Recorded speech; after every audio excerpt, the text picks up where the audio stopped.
Thank you, Principal Secretary for Investment Promotion, Abubakar Hassan Abubakar, our esteemed partners, the Board of Kenya Investment Authority, ladies and gentlemen, good morning. I'm delighted to be here this morning, and I am extremely excited with the level of support and enthusiasm that I find here among our partners. When we took over as a new government, we identified one key problem that is facing the Kenya economy, and that is that every time we are discussing economic matters, we talk about debt, we talk about fiscal deficits, we talk about interest rates, we talk about inflation, we talk about all the other nice, high-sounding macroeconomic indicators. But actually, I thought, and I was of the opinion, that our problem is not all that. That is the symptom. All those are symptoms. So when we talk about Kenya shillings is 130 something to the dollar. When we talk about inflation is skyrocketing. When we talk about, the budget deficit now is close to 7%. When we talk about our debt, is extremely high. Then all those are symptoms. What is the problem? The actual virus is lack of production. And I do not have to go far to realize what are really the causes of lack of production, or the indicators for lack of production. One, on the area of manufacturing, the ratio of manufacturing to GDP had decreased from 9% to 7%. Exports as a ratio to GDP had dropped in 8 years only from 28% to 10%. How do you expect to be okay? How do you expect to be normal? And our foreign direct investment had stagnated at around $500 million. So these three triple viruses are what causes all the other problems which we battle every day. Yet, every day, you don't hear about them in the headlines, neither from the media houses, nor from the broadcasting house. Instead, we hear about debt, about interest rates, about inflation, about all the other things. So it is about time, and that is what I've been doing for the last 7 months or so that I've been Cabinet Secretary, to ask myself, how can we restart the engine of production? How can we restart the engine of manufacturing? How can we start to export again? How can we attract investment so that we can be able to create jobs? And it's been challenging, but also very exciting. I want to thank all of you, and especially those who've come from quite a journey. Maxwell and Amcham, in the month of March, you hosted an extravaganza at the Amcham, and I thought that I'll try to get one goal back, and I hope June, we're going to, if not give a similar show like what we saw in March, but also try to come up with something probably better. And it was quite a challenge. I want to say that this event is not a Kenyan event. This event is an African event. When I was discussing, and I went to cabinet in way back in October, and I got approval to host an investment conference. Then at the same time, one gentleman whom I respect a lot, called Max Diop, he is the president of the IFC, and I hope, June, you've invited the IFC to join us, because Max Diop, when we had a meeting with him and with President Ruto, he challenged us and he told us, how comes, two things which are very important. One, how come when we talk about Africa integration, when we talk about the Africa Continental Free Trade Area, it is always government talking to government. Where is the private sector? Who are the real stakeholders? And I told him, I really got your challenge, you know. When we talk about AFCFTA, it has been something similar to smiling at a girl in the darkness when governments talk to fellow governments. Now, we then said, can we then start to have the voice of the private sector within this AFCFTA discussion? And I'm very proud to say that this is the first time ever since AFCFTA was mooted that we are going to have the private sector, and not just the private sector, but the cream de la cream of the private sector in Africa talking to the government. I think that's a very unique development, and I think Kenya deserves some clap for that. Let's clap for Kenya. And I'm sure that I hope June Maktar will be joining us, and if not physically, virtually, because he'll be very proud to see that within 5 months we took his challenge and we ran with it. Now, why Africa? These are very important. I am very convinced that the only growth remaining for the world is in Africa. Yeah? And I said during the AmCham, going forward, there is going to be only 2 categories of businesses. Category number 1 are businesses that are going to be in Africa. And category number 2 are businesses that are going to be extinct. And I still start with that. So either you're in Africa or you are going to be extinct. And why not? 1.3 billion people, population. By 2050, this population will be rising to 2.5 billion people.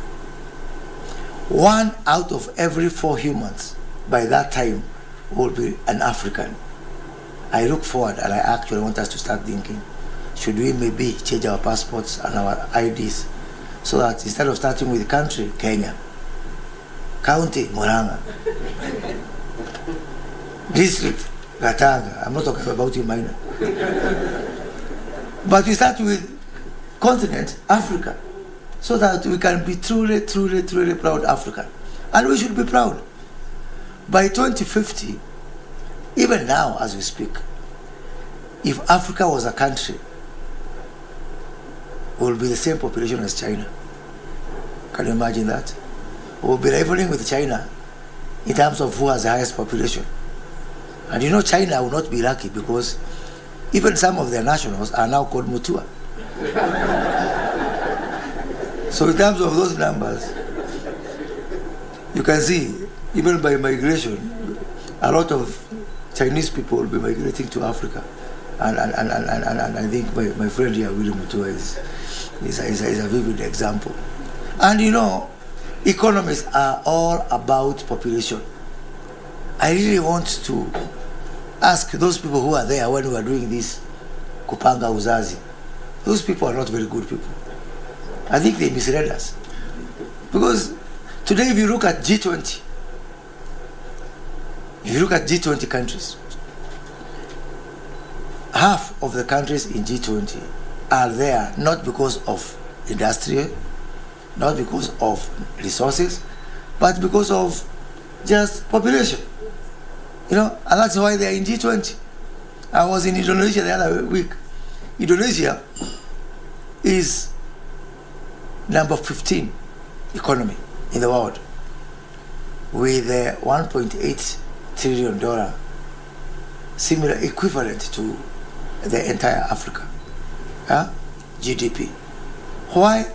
Because they have made the best use of the 300 million people in population.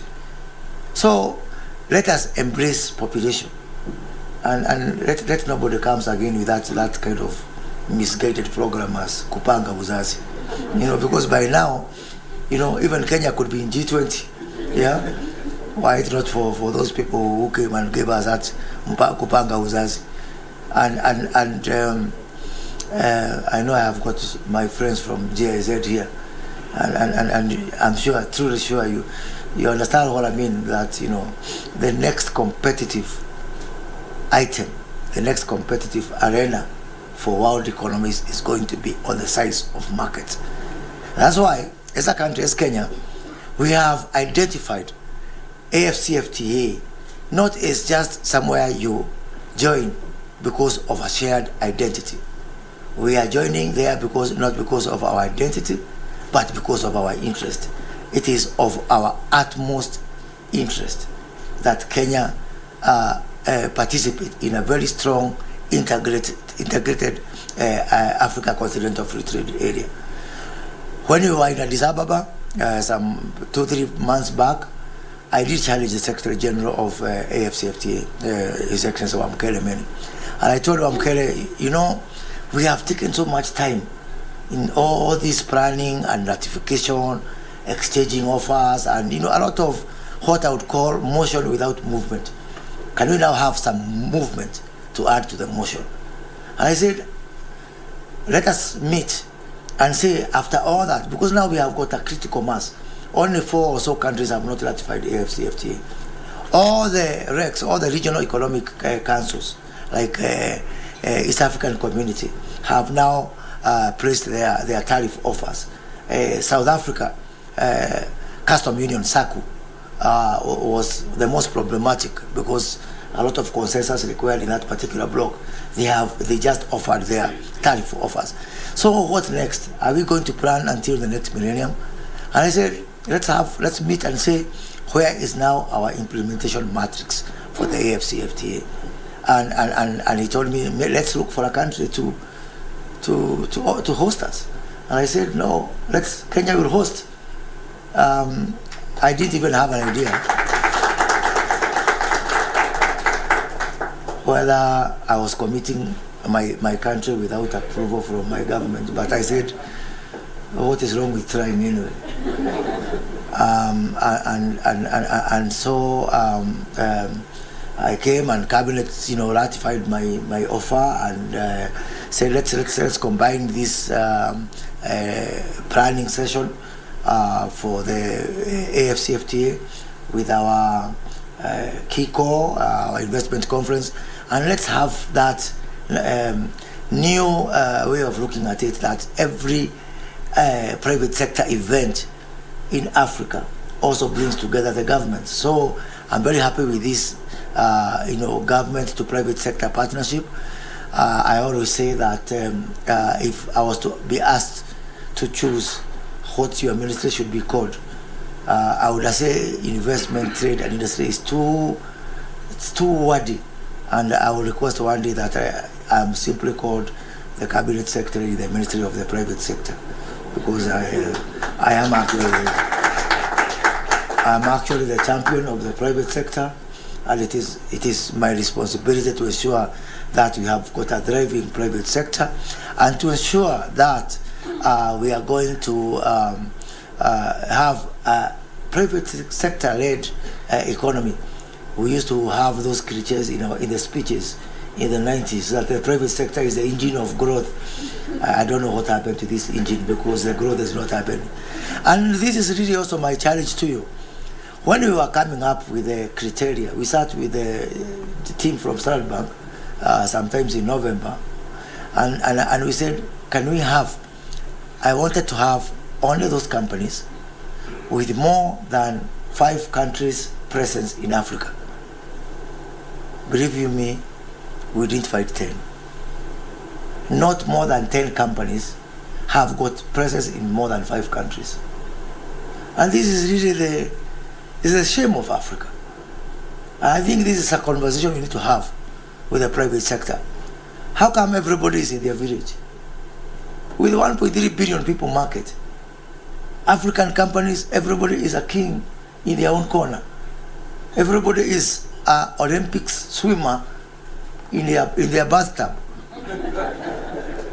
And they call themselves champions. We really need to grow out there. And we need to expand. We need to be in more countries. I want to recognize companies like Standard Bank, 20, how many countries, Joshua? 22 countries. EcoBank, 30-something countries. Yet here, even some of our big companies here in Kenya, you'll only find that the biggest Kenyan company is in how many countries? 10, 7, 2, 1. It is No, we are not going to. We need to have a conversation. Hatutakaa namna hiyo. No, we cannot. We cannot. And I want to ask all of us really to face that reality, that how can we, why do I not find, East African breweries, Kenya breweries, when I'm passing by the streets of Togo? Why are we not there? How come Anglophone Africa talks only to Anglophone Africa? How come Francophone Africa only talks to Francophone Africa? How come East only talks to East and West only talks to West? Can we build strong East pillar, strong West pillar, strong South pillar, strong North pillar, and then we have some connecting beams that connect between all these? We are really losing it when we become parochial villagers. It is good to be a villager, but you are not destined to be a villager forever. Let's get our businesses out of the village. Let us get out there. And this really, and I want to really thank Maxwell and AmCham because of the forum and the platform you gave us and the U.S. Chamber when we went to the U.S. to really think that in those, for example, within the U.S., you have Meta here, you have Microsoft here. You look at the companies, but here, I sometimes go on trips. All the time I'm traveling, and I try to go with the private sector, and maybe it is the nature of our business management organization. I find in my entourage people who don't even have business cards. You can't even, they cannot show you where the offices are. And that is why I have challenged my principal secretary to work on a law, we are working on a law, which must be presented to cabinet within the next 30 days. Sit down, thank you. This is a Kenya National Chamber law. We are going to have the chamber, the Kenya Chamber. I'm not talking about the various configurations as they are. That is truly reflective of Kenyan business. A chamber which even we can say, I'm proudly a member. A chamber which even Facebook has to say that I am proudly a member of the Kenyan Chamber. A chamber that can be of equal footing with the US Chamber, with the AmCham, with the Chinese Chamber, with the European Business Council. We really put our businesses there, because people, let us be organized. If you don't get organized, there is no way to help you. And the way to help you is to organize you in something that you can feel proud. So in the chamber law, it is going to be mandatory for every registered business in Kenya to be a member of the chamber. It is not going to be a choice. It is going to be mandatory.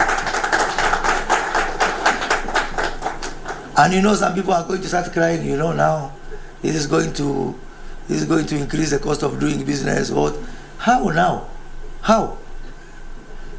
If you think that belonging to, or paying for subscription by mandatory to be a member of chamber is expensive, try to be an employee. Who has stopped you? Yeah? But we are going to have organized businesses. We are going to have businesses that, when we talk about the Kenyan Chamber, it is not about self-interest of this person and that person. It is not going to be about briefcase businesses. It is going to be businesses that can speak for Kenya and that can earn us the respect that we deserve. And so that in that chamber, we can start to have a conversation of why is everybody so comfortable with being small and medium. Kenya is going to be at the next haven for small and medium businesses, and I'm doing everything possible to create a very good environment for small and medium businesses. But that should not be the end of our aspiration. We should aspire to grow. We should aspire to be continental. We should aspire to be global. M-Pesa is a global brand, but is it a global company? That's a conversation we need to have. That the best of our businesses, they look so big from here, but if they are big enough, I don't want to say if they are men enough or women enough, let us also go out there and compete in the world arena, because we have whatever it takes. We have all what it takes to be big businesses. So in this respect also, let me announce that we are going to be working with the World Bank and partners, and I know GIZ is here and World Bank is going to have this conversation with you to come up with a pool for business growth finance for the small and medium businesses, so that we can do this scale up.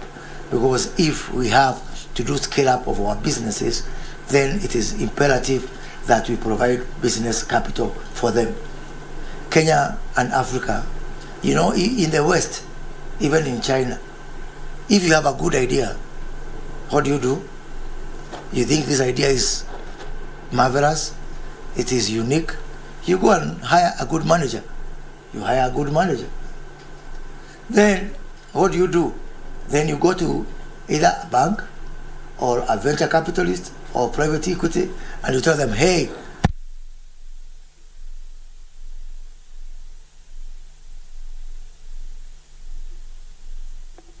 you give that money to the manager, and they build for you a good enterprise. That is the secret behind the growth of the West, especially. That is the secret behind the growth of China and other continents. What about here in Africa? If you have a good idea, you are expected also to be a good manager by yourself, okay? And then also, you are expected to be very rich, so that you can also fund your business.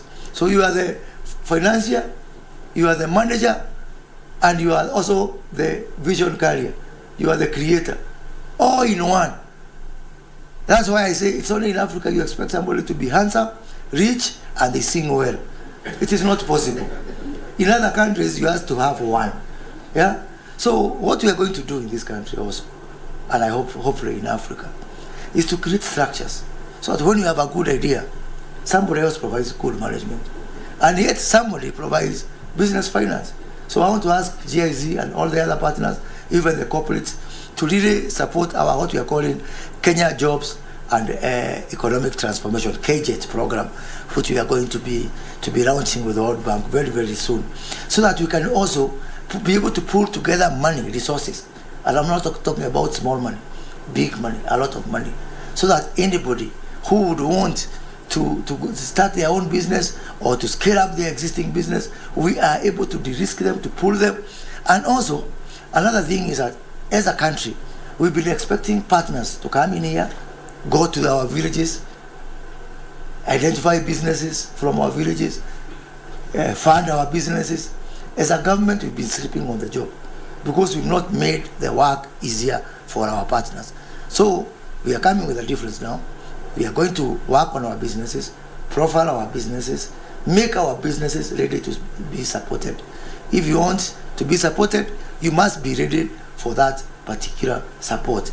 And I think that now you're going to see a lot of economic activity when we start providing business capital, either for startups or growth capital, so that we stop becoming just village businesses. I am challenging businesses to grow and to scale up, but I am also doing something about it.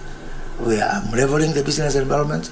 You heard all the changes that President Ruto announced during the AMCHA, but also I am going out of the way to provide business capital, to provide finance, so that I tell you, Sasa wewe, what is your excuse? Money is here, market is here, the whole of Africa is here. Why wouldn't you grow? Why would you remain a small company? And also, I want to challenge the private sector, or the private sector in this country, to really take the issue of our youth seriously. We are working with a number of partners to launch, which I'll be launching in June, in the national private sector internship program. The government has challenged us.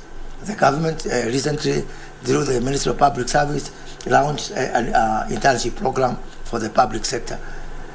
The one we are going to launch for the private sector will be one of a kind. I expect every company, when you come here, to have a badge saying how many people have you offered internships. Joshua, you can give me that commitment today. Yeah? And by the way, I do not want to hear that story of people asking for incentives to do what is right. This is the right thing to do. It is a moral thing to do. We cannot make it an issue of, oh, give me tax incentive, give me this, give me that. This is our country. Most important thing, this is your market. Yeah? As we do all these things, I am expecting the private sector to rise to the occasion and realize that it is not an act of charity. It is your market.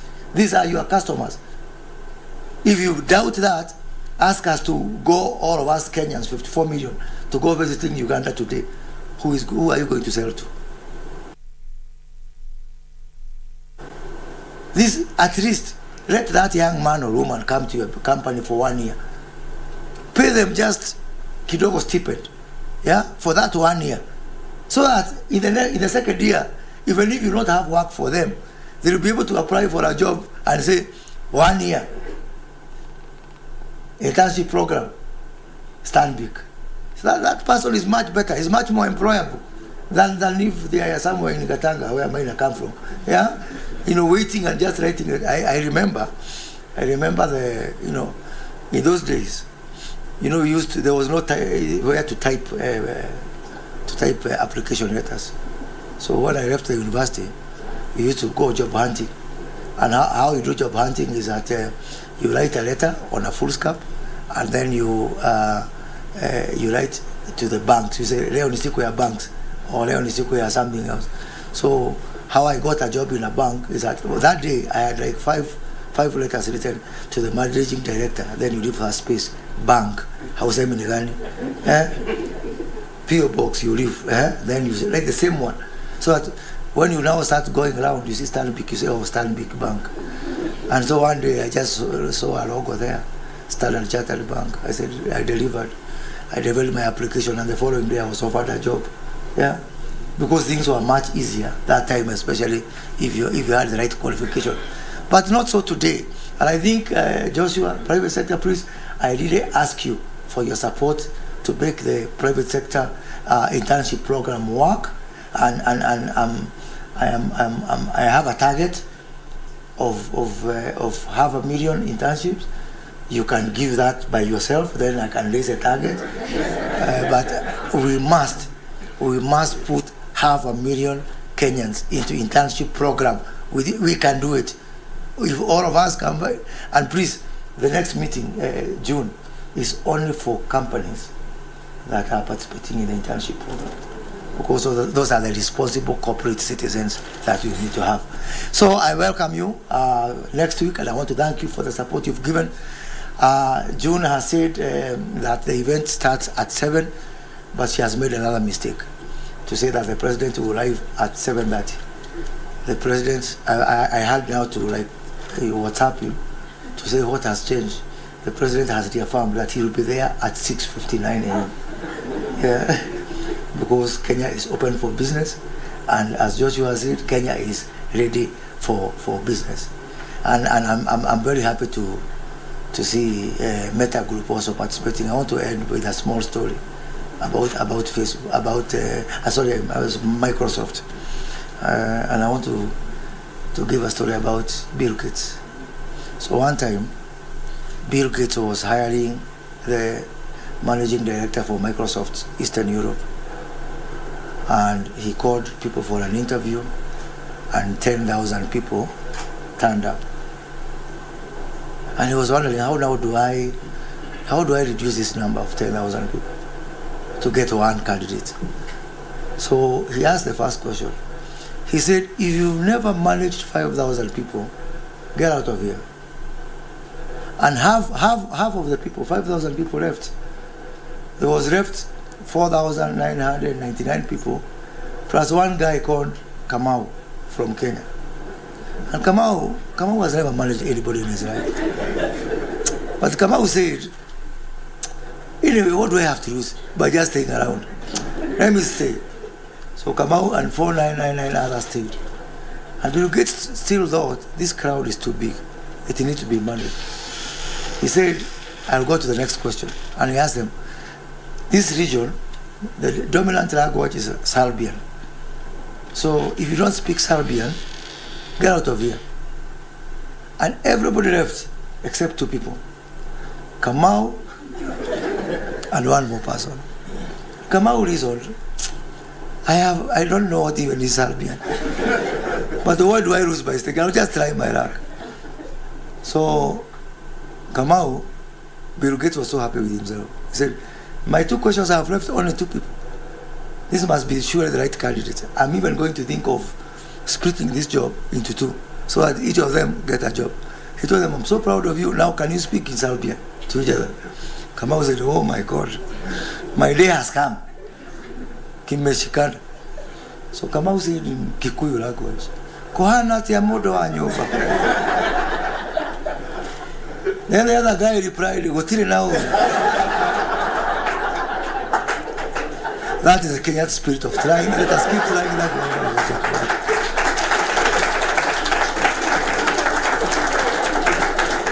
Let's appreciate Waziri again.